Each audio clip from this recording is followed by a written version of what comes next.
Hey there everyone. Sorry it's been a very long time again since my last video, but I was nominated for a science award due to my high results in my degree, and that meant that I had to do an extra project, and I spent the last week in Scotland for a holiday. So yeah, I'd like to start again, this time in the sun, because the lighting in my house is terrible. But yeah, so the first video of this two-parter that I'm going to be releasing today is just, the normal question and answer session, as well as a few bits of information that other people have been providing for me. The first question, it's come in many forms, and I may have said it in a very previous video, but it's, what do you want to do with your future?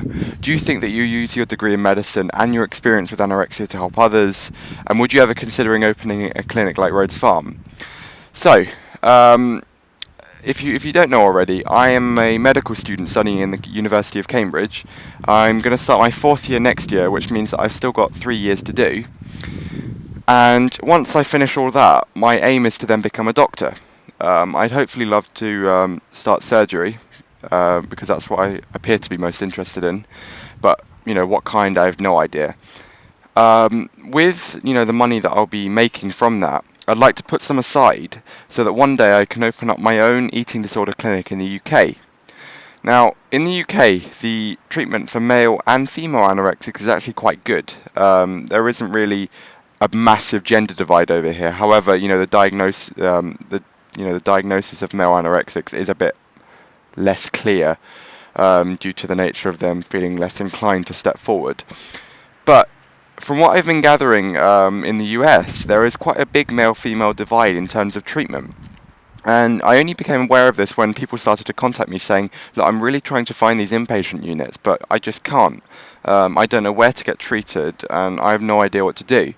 And I thought, well, minute, there are all these treatment places, but then I found that most of them are actually female only, which I find quite ridiculous, actually. But yeah, so my ultimate aim is to then go and open up an eating disorders clinic in the US, where I can treat male and female anorexics to try and break down this gender divide, which is really silly. The next thing I'd like to say is a bit of information related to quite a previous video that someone has provided for me, and it's regarding the charities for eating disorders. I may have already mentioned the National Eating Disorders Association in the US, which this person has kindly provided for me. But they've also given me a thing called Project Heal, which I'll be providing in the link below. But it apparently provides funding for treatment. Now I'm going to do my own research on it, so that I might talk about it in an upcoming video. But from the superficial point of view, it actually seems like quite a good thing that you might want to go and check out. Now the next question that I've been given is from someone who said, when you mention that there are no off days in recovering from an eating disorder, I get quite afraid. Does this mean that recovery isn't possible for life? Now this is in relation to my previous video where I said that there are no off days while you're in recovery. Now what I meant by this is that when you're in recovery, you should never really take your eye off the goal, and that is to become fully cured. This doesn't mean that, once you have left the treatment facility and you feel that, life is finally starting to turn around, that you should focus everything on just trying to, control your calorie intake and, your exercise that you do. This is wrong. And what you'll begin to realize is that when you are becoming cured, these things will become second nature to you. So you'll just begin eating things that you want to do. You'll be doing exercise when you feel like it, not because you feel that you have to. So recovery is possible for life, and there shouldn't be off days when you are in recovery, because you should really, really focus on it. I'll give you an example. When I was in recovery, in the inpatient unit, I thought that I could deal with what I was doing when I went on a weekend home, and this meant that I just kind of lost focus on what I was trying to do, and before I knew it, I was running around in circles in my room, doing press-ups, doing sit-ups, and this is because, I did take my eye off the ball. You have to really focus on what you want, and hopefully you'll have the power to push forward. The next question from someone else, they asked me, how do you deal with eating out in places like restaurants and things? Because this quite frankly terrifies me.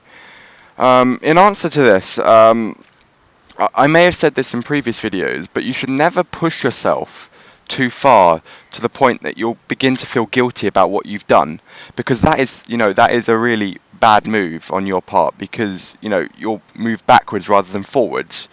So if you are going to, say, a birthday party and there is cake, for example, if you don't feel as though you're ready to have it, don't do it.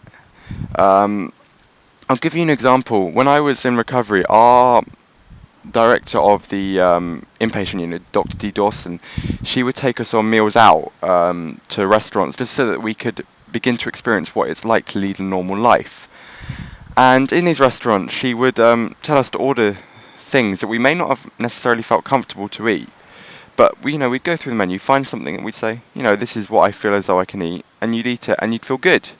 This didn't work out for everyone because some people pushed too hard or they weren't ready to go on this meal out. But, this is an example of, what you should be doing. And another thing that you should do is make people aware that you may not be ready for these kind of things so that they don't push you too hard. Because, peer pressure can be an awful thing. So yeah, please make them aware about it. The next question is that I have been in treatment for almost 6 months and have improved, but still can't have a binge and purge-free day. How long does it take? I am going nuts. According to what you mentioned, it took around 4 years. Now, it took about 4 years for me, give or take maybe half a year, and it really does vary depending on the person. In previous videos I talked about binge and purge eating, which I hope you can go and find. But you shouldn't really take me as the pinnacle, the example of, okay, it took him 4 years, that's how long it's going to take me. Because I have friends who it took 1.5 years. One of my friends has only recently said, you know what, I feel comfortable in my own skin, I feel great. And this is after like 8-9 years of being in recovery. And it all depends on how hard you're willing to work to try and recover. So you shouldn't really just say this is how long it's going to take me, and if it, you reach 4 years and you're like, well, nothing, things haven't drastically changed, it may actually be bad for you because you feel as though you're not good enough. So yeah, this is the end of this video. I'm going to do another video now where I talk about my story. It's going to be related to the causes of my anorexia and my life before anorexia. I hope you found this useful, and I will see you guys later.